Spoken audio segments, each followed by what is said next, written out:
So I read an article, I think it might have been about Piston Power, saying that and it had been sitting there for some days, saying that the Pistons dodged the bullet at the trade deadline. So I finally got some time to open the article up, read it, and it said that by not getting Brandon Ingram. Now let's talk about that. I mean, at the end of the day, I think a lot of Piston fans get desperate when it comes to getting talent, because it's hard to get talent to Detroit without drafting talent or without overpaying talent. I mean, I think a lot of markets had that issue. Guys always threaten to leave, and you know what I'm saying, if it don't work out, they leave or they're not happy, and that's what it is. But check out Detroit Pistons Talk playlist, thumbs up the video, share the video, subscribe to the channel. So yeah, Ingram, I didn't know this, but he ain't played since December with an ankle issue. It's a twofold question though, right? I'll get to the second half of it, right? So they gave him a 3-year contract, I think around 40. I talked about it, about $40 million per year, because I said, should the Pistons have traded Bruce Brown, Kelly Olynyk, I think some picks up there for him. He signed the extension. Obviously, a lot of players don't like to play in Canada.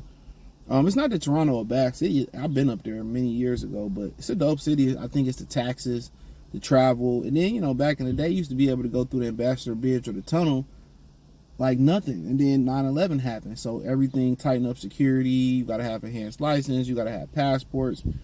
Side note, I remember, I don't know who y'all remember this guy. He did an interview with the Knucklehead podcast with Darius Miles and Quentin Richard. People from my generation remember these names, and one of the reasons I remember this guy, because he used to play NBA Live. He used to have a dunk logo under your player with the wings on the shoe. Stromile Swift.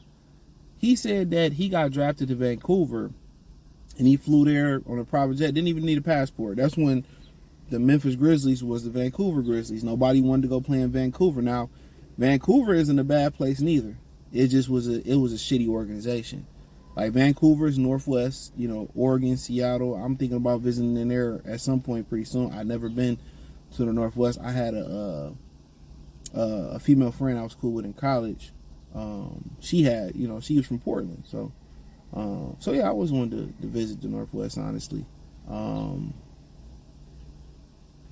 Yeah, I always wanted to visit, but yeah, he said he need no passport. I think he might have been drafted right before 9/11, right? So yeah, but yeah, getting your family over and over the border, getting people there. Financially, it's just, the taxes and all that stuff you got to do. So, a lot of players just don't want to deal with it, right? But for the most part, he hadn't played since December with an ankle injury. So, he's often injured. I mean, whether it was, the blood clots, he defeated that. Shout out to him. Same thing with Asar Thompson, and that ended Chris Bosh's career.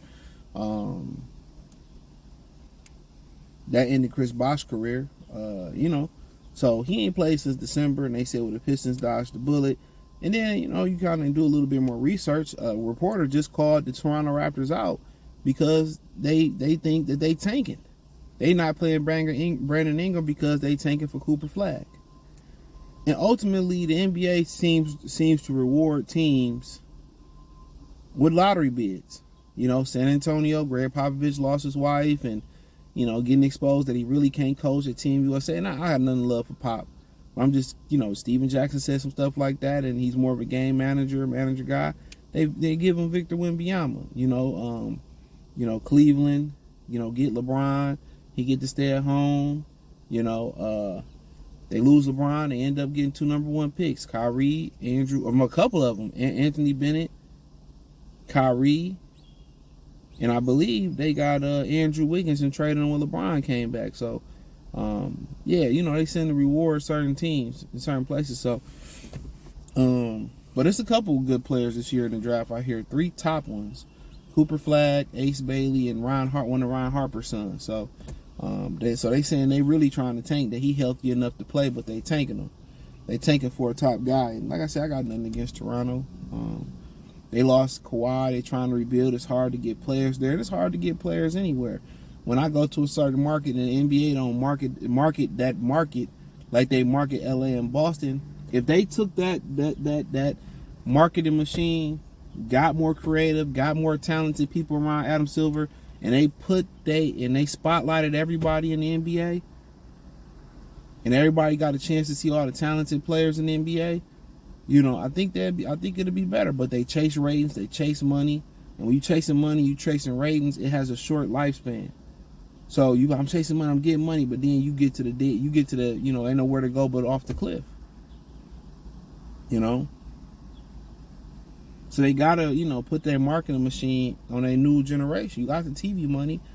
Start spotlight so much great talent in the NBA, bro. From Paolo Brancho to, Jalen Brunson, to Tyrese Maxey, to Cade Cunningham, to Barnes and Ingram up there in Toronto. I mean, you can go on and on. Ja Morant, Jaren Jackson Jr., Shai Gilgeous-Alexander. Houston Rockets, very talented. Pelicans got a few talented people still down there. So start highlighting these guys, man. Have a night where you might just show a random NBA game, not on NBA TV. Put it somewhere where people can see it. But yeah, I mean, I think if they was winning, Brandon Ingram probably be healthy and playing. But ultimately, they saying, do they regret paying him? After reading that article, him being accused of tanking, I think they playing a certain type of game.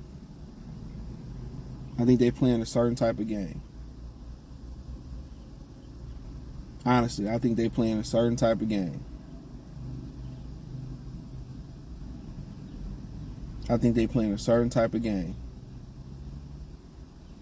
So,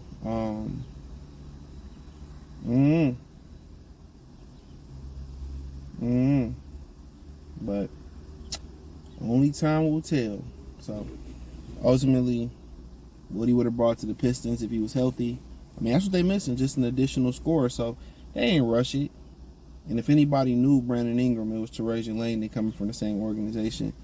I think he didn't come in here do nothing too drastic, and I think his job become more easier. Let me go find a guy. They can get a bucket. I can plug in here. I can sell it to him. We got a good group of guys, hard-nosed guys, great coach. Let me convince you to come in here and just add on to what we doing. I mean, honestly, they might be one piece away from being Eastern Conference contenders, like a Booker, or some of y'all like Durant.